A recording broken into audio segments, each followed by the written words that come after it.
लेकिन इतना नफरत पप्पू यादव से क्यों? आखिर पूर्णिया आपके लिए इतना महत्वपूर्ण क्यों? पूर्णिया में दुश्मनी किस बात से? केदार पांडे के पोता शाश्वत पांडे का सीट ले लिया। इतनी बड़ी दुश्मनी आपने देखी क्या? इन लोगों के लिए नरेंद्र मोदी जी सब लोग अच्छे हैं, सिर्फ पप्पू यादव इनके लिए खराब हो गया। तो जिन जिन लोगों ने सोसाइटी में जहर पैदा किया वो इनके टिकटार थी, और उसके बाद आप कह रहे हैं मधेपुरा लड़िए और आरजेडी के, मतलब आप कांग्रेस को भी पप्पू यादव छोड़ दे। अर्थी उठेगी पूर्णिया से और निपटेगा कांग्रेस के झंडा में। इस भारत को बचाना है ना, तो लक्ष्य क्या होगा? तो एक तो साफ है, और मैं इस मामले में बहुत क्लियर हूं कि मेरा लक्ष्य 2024, कुछ लोगों का लक्ष्य 2025। कुछ लोग कहते हैं कि बतासा जाए तो जाए, मंदिर नहीं जाना चाहिए, मतलब लोकसभा जाए तो जाए, 25 नहीं जानी चाहिए। मेरा कहना है कि दुनिया चली जाए, देश नहीं जानी चाहिए। दुनिया चली जाए, आम आदमी जनता सुरक्षित रहनी चाहिए। और उसका उदाहरण है, मैं उदाहरण दे रहा हूं। जैसे ममता दीदी चुनाव लड़ रही हैं कांग्रेस के खिलाफ, लेकिन राहुल गांधी जी ममता जी के साथ वार्ता अच्छा रखे हुए। सीपीआई की डी राजा की पत्नी लड़ रही है राहुल गांधी के खिलाफ, लेकिन वो रिस्पेक्ट रखे हुए। अरविंद केजरीवाल जी पंजाब में लड़ रहे हैं कांग्रेस के खिलाफ, दिल्ली हरियाणा में लड़ रहे हैं कांग्रेस के साथ। समझ रहे हैं ना बात को? अब जैसे तेजस्वी जी मेरे भाई हैं, मैं हमेशा से लालू यादव जी के साथ रहा। तब तेजस्वी जी जन्म नहीं लिए थे, तेज प्रताप जी भी नहीं लिए थे। विपक्ष के नेता बनाने की बारी जब आई तो एक ही वोट से लालू जी नेता बने थे। और लालू जी कह दें कि बड़े बेटे मेरी भूमिका उनके नेता बनाने में नहीं है, सिर्फ सिंगल पप्पू यादव। फिर मुख्यमंत्री बनने की बारी आई, 11 एमएलए के साथ हम लोग खड़े थे। हमेशा जब संकट में रहे तो साथ खड़े, लेकिन जब हमेशा पप्पू यादव की बारी आई, हो सकता है मेरे में कमी रह गई हो, मेरी पूजा में, मेरी इबादत में, मेरी प्रार्थना में। मैंने उन्हें साफ शब्दों में कहा कि मैं परिवार का हूं, मैं मर्जर नहीं करूंगा, मैं मधेपुरा सुपौल नहीं जाऊंगा। कल तक मैं कहता रह गया, उनके परिवार के लगभग सदस्य के फोन आते रह गए। मैं वो बात नहीं बताऊंगा, लगभग परिवार के सदस्य के फोन आए। मैंने कहा कि यदि आपको लगता हो कि कांग्रेस क्यों ज्वाइन किए, यदि लालू यादव जी के मन में किसी बात की ठेस हो तो आप हमको पूर्णिया दे दीजिए और लालटेन हिस्से दे दीजिए, हमको कोई दिक्कत नहीं, मैं लालटेन, लेकिन पूर्णिया नहीं छोड़ूंगा। मधेपुरा में आप किसी को लड़ाइए, गुनाह क्या है मेरी, मैंने कसूर क्या किया? सब लोग घर में रहते थे, मैं पूरे देश के कोरोना में सेवा करता था, लोगों की मदद करता था। ये तो दुनिया देखी ना भाई, सब लोग घर में सोते थे, हम पटना के बाढ़ में लोगों के बीच रहते। देश के हर संकट में, गुजरात में मारो पप्पू यादव, मणिपुर में मारो पप्पू यादव, बंबई में मारो पप्पू यादव, गुजरात के भुज में भूकंप हो तो पूरी जिंदगी लगा दो पप्पू यादव। स्पीकर का लिखित है कि जो सेवा पप्पू यादव ने आगे किया कोई दुनिया नहीं कर सकता। जरूरत क्या पड़ा? आपकी खुद पार्टी थी, कांग्रेस के साथ अलायंस करने की क्या जरूरत? देखिए, मैं एक बात आपको बता दूं, जब पटना के बाढ़ में सारे एमपी एमएलए भाग गए और अकेला हम 12 दिन तक लोगों की जिंदगी बचाते रह गए, जब सामाजिक और राजनीतिक बारी आई तो फिर वो उसी एमएलए को वोट दे दिया जिस एमएलए ने एक बार बाढ़ में गया था। कोरोना में एक भी पीएम सीएम नहीं थे, कोई नहीं था। कोटा में सारे देश के बसों में, जिला में बस भेजना, 2-2 हजार रुपया भेजना, कोटा से बच्चों को लाना। समझ रहे हैं आप? इसको समझिए। और जब वोट की बारी आई तो जात पात कर लिए। तो अब जात पात के जुग में हम कहीं फिट बैठते नहीं है। हमको आप किसी को गाली देकर के बोलिएगा वोट लेने, तो भैया मरना पसंद है, हाथ जोड़ेंगे, आज ही चले जाएंगे ताला चाबी लगा के।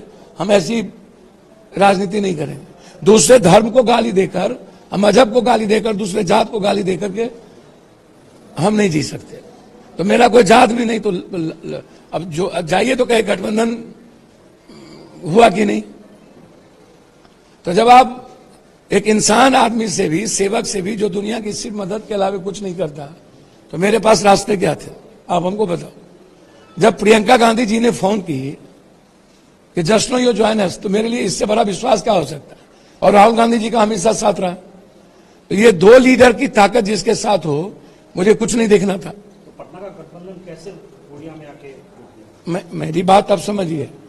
लालू यादव जी की हमेशा इच्छा थी कि मैं आरजेडी ज्वाइन कर लूं और मधेपुरा जाऊं, सुपौल ले लूं। मेरी इच्छा कभी नहीं थी कि मैं मधेपुरा जाऊं। मधेपुरा में जब जाति के आधार पर पप्पू यादव का बंटवारा कर दिया, कोरोना के बाद भी हरा दिया और बाढ़ के बाद भी हरा दिया, उसके बाद तो मेरा घर है, हम 3.5 लाख से वहां जीते हैं, 3.25 लाख। 14 में हम वहां चुनाव जीते। लालू जी शरद जी से 2 बार हार गए। लालू यादव जी इतने बड़े लीडर हार गए, क्या कहते हैं, रंजन यादव जी से, रामकृपाल यादव जी से। बगल में 7.25 लाख मुस्लिम है और 5.25 लाख यादव है। अररिया में एक बार बाय इलेक्शन आप चुनाव जीते। तो इस बार भी क्या 10 सालों से आप कटिहार में नहीं है। सुपौल में सिर्फ मैडम रंजीत रंजन जीती। तो इस बार भी क्या जात पात का राजनीति अपने फायदे के लिए किया जा रहा है? भैया, हिंदू मुसलमान की राजनीति तो चल ही रही है ना देश में। पोलराइजेशन, कभी सीएए, कभी कुछ, अगली बार पुलवामा। तो कभी मुद्दों की राजनीति होती है इस कंट्री में, व्यापार की होती है, बिजनेस की राजनीति होती है क्या? कभी युवाओं के रोजगार की बात होती है क्या? फैक्ट्री की बात होती है क्या? डेवलपमेंट की, गरीबी खत्म करने की बात होती है क्या? न्याय की बात होती है क्या?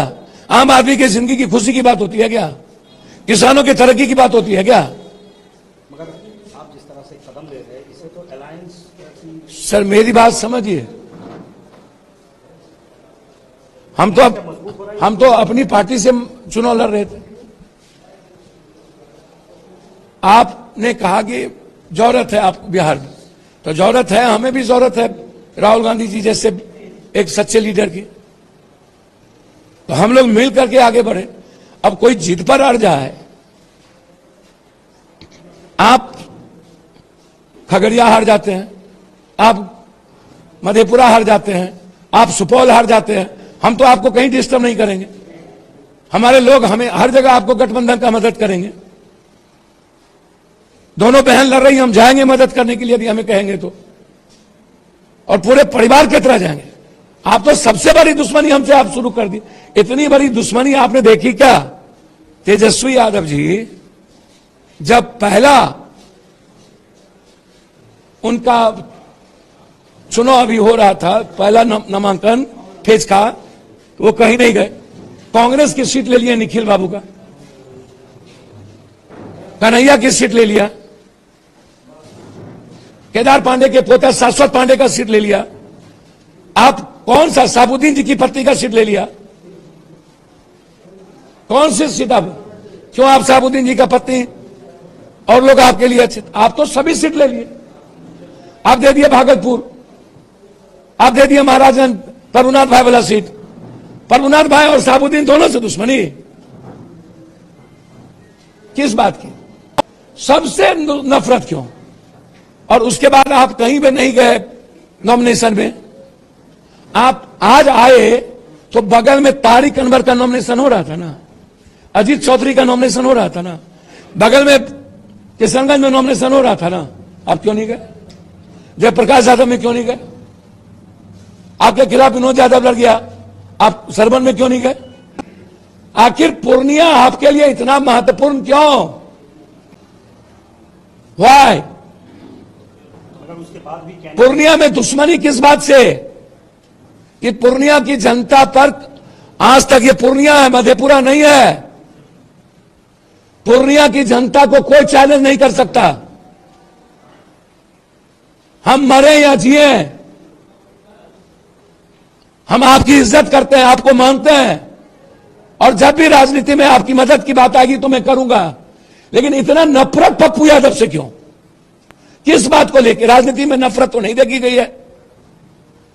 कौन सी दुश्मनी आप निकाल रहे हैं? आज भी ये 24 है, बगल में आप आपके राज्यसभा के एमपी कल नॉमिनेशन देने जा रहे हैं तारिक अनवर के खिलाफ। यही सेकुलरिज्म है। आप क्यों नहीं गए आज? इसीलिए कि कल राज्यसभा के एमपी वहां पर नॉमिनेशन दे रहे हैं। आपने कहा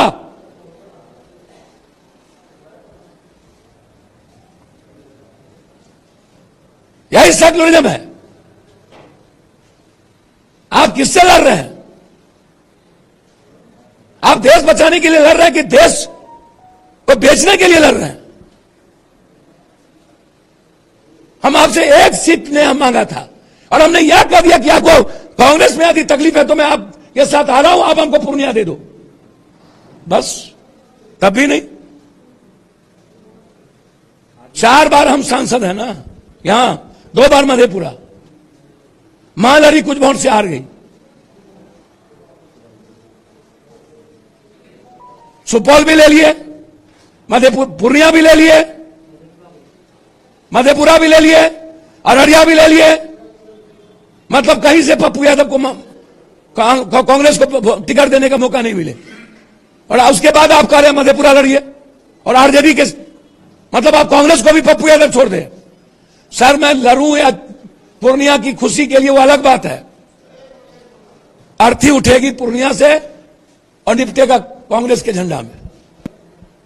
अब दुनिया सोचे कि इनको किसी से तकलीफ नहीं है, इन लोगों के लिए नरेंद्र मोदी जी सब लोग अच्छे हैं, सिर्फ पप्पू यादव इनके लिए खराब हो गया। सब अच्छे, पप्पू यादव अच्छे नहीं। तो सर कल आप क्या नॉमिनेशन करेंगे? भैया मैंने आपको कब भी कहा कि मैं इंतजार किया, 2 तारीख को नॉमिनेशन डेट बढ़ाया। हमको लगा लालू यादव जी बड़े बेटे के तहत आशीर्वाद देंगे, और जब उसने सामने में आकर के पहला नामांकन करने ही आए पप्पू यादव के खिलाफ और मंच पर आकर के जो मन में सो बोलते हैं, मेरे पास रास्ता अपने मां के आंचल के अलावे बचता क्या है, मरता क्या नहीं करता।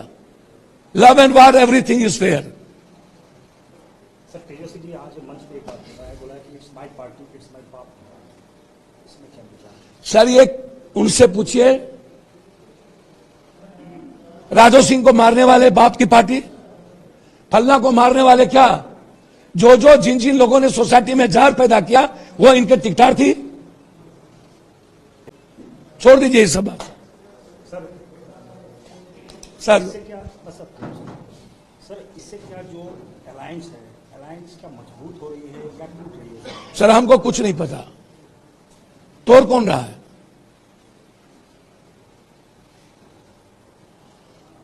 पटना साहब क्यों, हमको कुछ नहीं पता। आपसे फिर सपोर्ट भी मांगा गया। आज बीमा भारती जी जब नॉमिनेशन डाली उसके बाद बोले कि आप उनको सपोर्ट करेंगे। भैया हम तो पारिवारिक सपोर्ट करेंगे थे, जब भी वो संकट में रही हम खड़े रहे। उनकी बेटी चेयरमैन के लिए हम पैर पकड़े, अभी कुछ दिन पहले। उसने कौन सा गुनाह अधिक कर दिया? हम तो बाप के दाखिल थे कहां। हम आज भी हैं, बेटा मरा तो घर पर गए, पति और उसके बीच में झगड़ा हुआ तो घर पे गए। हम दोनों के बीच एक साथ खड़े रहे बाप के तरह, आगे भी रहेंगे जब वो संकट में रहेगी। लेकिन रावण भी शिव की पूजा किया था ना, दुर्योधन भी कृष्ण से गए थे आशीर्वाद लेने। जतो जया ततो धर्म, जतो धर्म ततो जया। धर्म के रास्ते पर कोई परिवार नहीं, सिर्फ एक लक्ष्य, अर्जुन की तरफ।